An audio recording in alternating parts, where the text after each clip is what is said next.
নমস্কাৰ ৰাইজসকল, আজি যাব ওলাইছোঁ আমি গুৱাহাটী। এয়া হ'ল আমি ভাত খাবলৈ লাইন পাতি আছোঁ।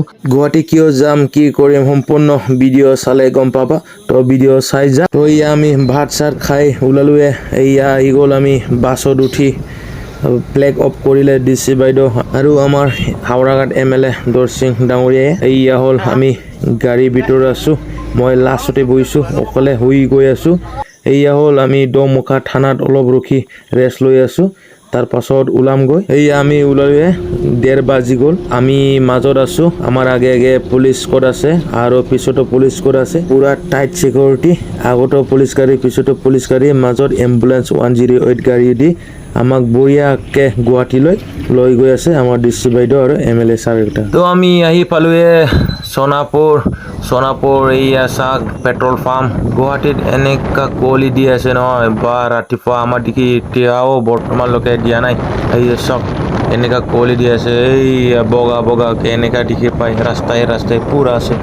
এয়া আমি গৈ আছোঁ গুৱাহাটী খানাপাৰা ফিল্ডলৈকে, ভেটেনাৰী ফিল্ডলৈকে, য'ত প্ৰগ্ৰাম হ'ব গৈ আছে। আৰু এয়া হ'ল বাছৰ ভিতৰৰ দৃশ্য, যে মানুহকেইটা টোপনি নাই, কি নাই, ৰাতি টোপনি নাই, ৰাতিপুৱা কেনেকা অৱস্থা হৈ আছে। তো আহি পালোহে য'ত আমাৰ DC বাইদেৱে বুকিং কৰি থোৱা এটা হোটেল আৰু লগতে নাৰ্চাৰী আছে। ইয়াতে এটা হোটেল বুক কৰি থৈছিলে, ইয়াত আমি সোমালোহে। এয়া চাওক হোটেলৰ ভিতৰৰ দৃশ্য। আমি ৰাস্তাতে আছোঁ, গৈ আছোঁ। ইয়াতে গা পা ধুম, লেট্ৰিন যাম, ফ্ৰেছ হ'ম আৰু ব্ৰেকফাষ্ট কৰিম। তাৰ পাছত খানাপাৰালৈকে ওলাই যাম। এয়া হ'ল আমাৰ অল কাৰ্বি আংলঙৰ মানুহকেইটা। আমি কাৰ্বি আংলঙৰ পৰা আহিছোঁ। 15খন বাছ, লাঙিন ডিপু সমষ্টি, বোকাজান সমষ্টি আৰু হাওৰাঘাট সমষ্টি। এয়া আমি হোটেলৰ ভিতৰত সোমালোৱে। এয়া চাওক হোটেলৰ ভিতৰতে পুৰা ভৰ্তি হৈ গ'ল মানুহ, কিয়নো 15টা বাছৰ মানুহ ই যে হ'বই। আৰু এয়াই হ'ল আমাৰ ব্ৰেকফাষ্ট, য'ত দিলে আমাক আপেল, কল, কিচমিচ আৰু ব্ৰেড। তো আমি এয়া ব্ৰেকফাষ্ট কৰি ফ্ৰেছ হৈ ওলালোৱে। এয়া বাছ চাওক লাইনকৈ আমি গৈ আছোঁ। এয়া পাবই খানাপাৰা, তাৰে আগে আমি পালোঁ যোৰাবাট। এয়া চাওক যোৰাবাট দৃশ্য অকণমান চাওক। এইফালে যায় শ্বিলং, যোনে শ্বিলং যাব মন আছে যোৰাবাট হৈ ইফালে দি যায় শ্বিলং। এয়া চাওক শ্বিলং যোৱা ৰাস্তা। আমিও বাৰু কেইদিনমান পাছত আকৌ শ্বিলং ঘূৰিব গৈ আছোঁ। এয়া আমি যোৰাবাট পাৰ হৈ পালোৱে খানাপাৰা, য'ত নেকি হৈ আছে ইয়াত বিশাল সমাৱেশ। আমি ইয়ালৈ আহি আছোঁ, কিয়নো আজি প্ৰগ্ৰাম বহুত ডাঙৰকৈ আমাৰ মামাৰ প্ৰগ্ৰাম হৈ আছে, য'ত নেকি আমি ইয়াত গৈ আছোঁ। তো আমি এয়া আহি পালোঁ খানাপাৰা। আমি বাছ পৰা নামিলোঁ। এয়া চাওক মানুহ সমাগম, কিমান মানুহ হৈ আছে। মানুহ দৃশ্য চাওক, কিমান মানুহ অল অসমৰ মানুহ আহি আছে ইয়াত, অকল আমাৰ কাৰ্বি আংলঙৰ নহয়। এইয়া আমিও ওলালোঁ, বাছৰ পৰা ওলাই খোজকাঢ়ি গৈ আছোঁ, য'ত নেকি প্ৰগ্ৰাম হৈ আছে। আৰু ৰাইজসকল, মোক কিয় বান্ধি আছে গম পাইনে? মোৰ গালটো অকণমান ফুলি আছে, এই বুলি মই এইটো ঢাকি লৈছোঁ দেই, বেয়া নাপাব। এই লগৰীয়া চাওক বাই দি আছে। বাছৰ পৰা নামি আমি খোজকাঢ়ি আহি পালোৱে। এইয়া হ'ল মেইন গেট, মামাৰ পষ্টাৰ, য'ত ডাঙৰকৈ লিখা আছে আত্মনিৰ্ভৰ অসম বুলি। এয়া আমি সোমালোৱে। সোমাৰ পাছত ইয়াত আছে আমাৰ চেকিং গেট। আমাৰ গোটেই বেগ মানুহ গোটেই চেকিং কৰিব। এয়া আমি অলপ ৰখিব লাগিব। ইয়াত কি তন্নকে চেকিং কৰি আছে, ইমান দেৰি লৈছে এজন চেকিং কৰাত। তো আমিও এইয়া ফাইনেলি চেকিং আমাক কৰাৰ পাছত আমাক সোমাব দিলে। এইয়া আছিলে চেকিং গেট।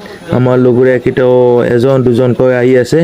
আমি আগত সোমাই সিহঁতকে ৰখি আছোঁ। এইয়াই হ'ল ৰাইজসকল কাউণ্টাৰ, হোজাই, কাৰ্বি আংলং গোটেই ডিষ্ট্ৰিক্টৰ ইয়াত কাউণ্টাৰ লগাই থোৱা আছে। আমাৰ হ'ল কাৰ্বি আংলং। ইয়াত কাৰ্বি আংলঙৰ ভিতৰতে সমষ্টি ৱাইজ ভাগ কৰি থোৱা আছে, য'ত নেকি হাওৰাঘাট, বোকাজান আৰু এই ডিফু এনেকা ভাগ কৰি থোৱা আছে। নিজৰ যি সমষ্টি ইয়াতে কাউণ্টাৰত যায়, নিজৰ যি চেকবুক এয়া সংগ্ৰহ কৰিব লাগিব। আৰু এয়াই হ'ল পানী পেকেট। কিয়নো আমি বটল সোমাব নোৱাৰোঁ, ইয়াৰ পৰাই পানী লৈ খাব লাগিব, ভিতৰত সোমাব নোৱাৰোঁ। আৰু এয়াই হ'ল আমাৰ মেইন পেণ্ডেল, ইয়াতে প্ৰগ্ৰাম হ'ব গৈ আছে। এয়া অকণমানহে মানুহ জমা হৈ আছে, আহি আছে। পিছত একেবাৰে এই য'ত চিট খালী দিছে ইয়াতো মানে জাগা নাপাব নিচিনা হৈ যাব। এইয়া চাওক, আমি আগতে সোমাই অকণমান 5-10 মিনিট বহিছিলোঁ, ইয়াৰ পাছতে চাওক মানুহ দৃশ্য এনেকা সমাগম হৈ গ'ল নহয়, গেটত মানে সোমাব জাগাই নোহোৱা নিচিনা হৈ গ'ল। মানুহ যে ভৰি দিবলৈ জাগা নোহোৱা হৈ গ'ল। ৰাইজসকল, আমি কিয় আহিছোঁ গুৱাহাটী ক'বলৈ গৈ আছোঁ, কিয়নো আজি আত্মনিৰ্ভৰ অসমৰ যি আঁচনি ওলাইছিলে ইয়াৰে আজি চেক দিবলৈ মামাই গৈ আছে। যোনে চিলেক্ট হৈছে ইয়াক আজি 75,000 কৰি চেক দিব গৈ আছে। ইয়াৰে আজি প্ৰগ্ৰাম ইয়াতে আমিও আহিছোঁ। এয়া চাম, আমিও মেইন পেণ্ডেলৰ ভিতৰতে সোমাই অকণমান মামাৰ ভাষণ শুনিবলৈ আহিলোঁ। অকণমান বহি মামাৰ ভাষণ শুনিম। এয়া হ'ল আমাৰ মামা আহি গ'ল। তাৰ পাছত আমাৰ অসমৰ ৰাষ্ট্ৰীয় সংগীত এয়া চলি আছে, এয়া চাওক।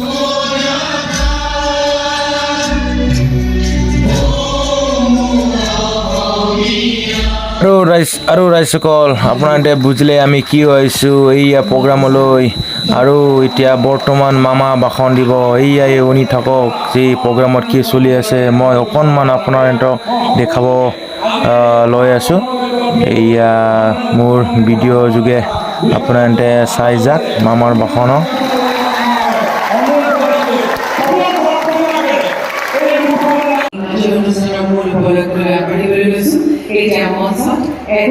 গীতাধিকাৰীক আনুষ্ঠানিকভাৱে আৰ্থিক অনুদানৰ প্ৰথম কিস্তি প্ৰদান কৰা হ'ব।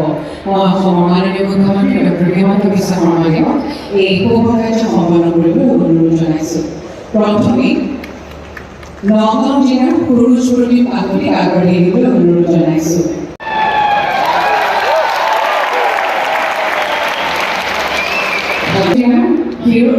আগবাঢ়ি আহিবলৈ অনুৰোধ জনাইছোঁ। ধন্যবাদ। এই ছ'চাইটি উৰিষ্যাক আগবাঢ়ি আহিবলৈ অনুৰোধ জনাইছোঁ।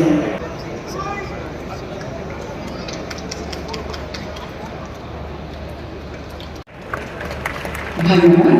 এইবাৰ নলবাৰী জিলাৰ পদ্মা ৰামচিয়াৰীক আগবাঢ়ি আহিবলৈ অনুৰোধ জনাইছোঁ। মুখ্যমন্ত্ৰী আত্মনিৰ্ভৰ অসম অভিযান আৰম্ভ কৰিছোঁ। আপোনালোকৰ মনত আছে 2021 চনত ভাৰতীয় জনতা পাৰ্টি আৰু আমাৰ মিত্ৰদলে যেতিয়া নিৰ্বাচনৰ মাজলৈ আমি গৈছিলোঁ, তেতিয়া অসমৰ ৰাইজক আমি দুটা প্ৰতিশ্ৰুতি দিছিলোঁ যে 1 লাখ চৰকাৰী চাকৰি আমি নিয়োগ কৰিম আৰু দ্বিতীয়তে 2 লাখ যুৱক-যুৱতীক আমি আত্মসংস্থাপনৰ পথ দেখুৱাম। আজি আপোনালোকে দেখা পাইছে যে চাওঁতে 1 লাখ নিযুক্তিৰ পৰিৱৰ্তে আজি আমি ইতিমধ্যে 1,40,000 নিযুক্তি সম্পন্ন কৰিছোঁ আৰু 2 লাখ নিযুক্তিৰ ফালে আজি আমি ধাৱমান হৈছোঁ। আন ৰাজ্যবিলাকক গৈ কওঁ যে আমি এনেকুৱা এটা স্কীম আৰম্ভ কৰিছোঁ যে ল'ৰা-ছোৱালীক আমি নিজৰ ভৰিৰ ওপৰত নিজে থিয় হ'বলৈ 2 লাখকৈ টকা দিম। কোনো মৰ্টগেজ নলওঁ, কোনো কাগজ নলওঁ আৰু আমাক 1 লাখ টকা ঘূৰাই দিব। কেতিয়া? 3 বছৰ তেওঁলোকে গেপ দিব।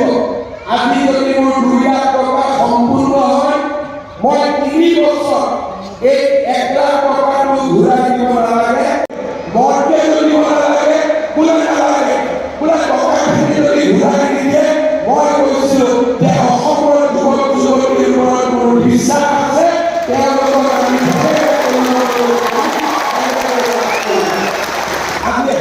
যুৱক-যুৱতী বন্ধু-বান্ধৱীসকল, আপোনালোক সকলোৱে জানে এই আঁচনিখনৰ বিষয়ে মই আপোনালোকক বহুত দীঘলীয়াকৈ ক'ব নালাগে, মাত্ৰ 3টা কথা মই ক'ব খুজিছোঁ।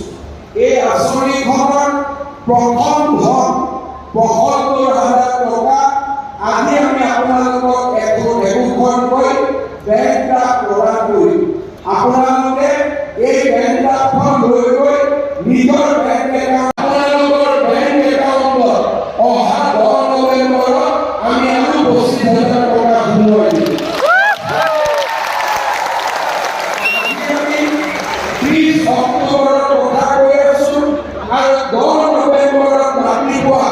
12 বজাৰ আগতে আপোনালোকৰ বেংকৰ একাউণ্টত 25,000 টকাকৈ হৈ যাব।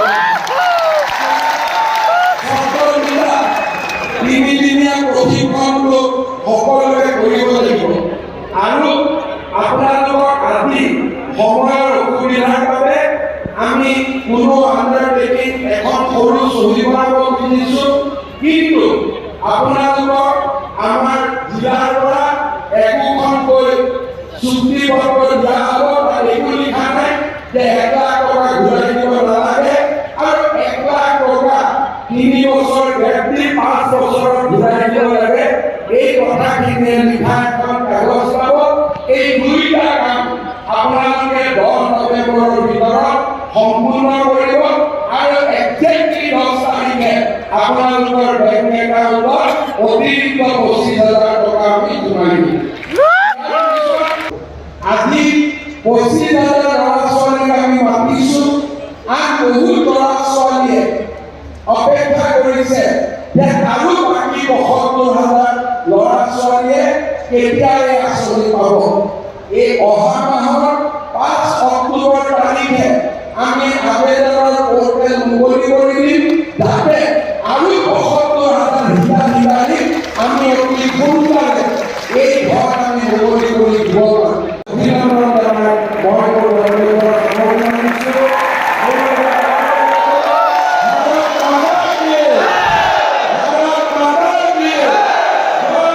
তো ৰাইজসকল প্ৰগ্ৰাম শেষে হৈ গ'ল। এতিয়া আমি গৈ আছোঁ নিজৰ নিজৰ কাউণ্টাৰলৈ, কিয়নো এতিয়া চেক সংগ্ৰহ কৰিম। এয়াই হ'ল কাউণ্টাৰ 1 পৰা 4 লৈকে আমাৰ হাওৰাঘাট। মোৰ হ'ল R পৰা Z। লৈ আছক বাহিৰৰ দৃশ্য। আৰু ৰাইজসকল আজি ভিডিঅ' সেয়াই আছিলে। যোনে ইউটিউবত চাই আছে মোৰ চেনেলটো ছাবস্ক্ৰাইব কৰি দিয়ক আৰু যোনে মোৰ ফেচবুক পেজটো চাই আছে ফ'ল' কৰি দিয়ক। থেংকছ।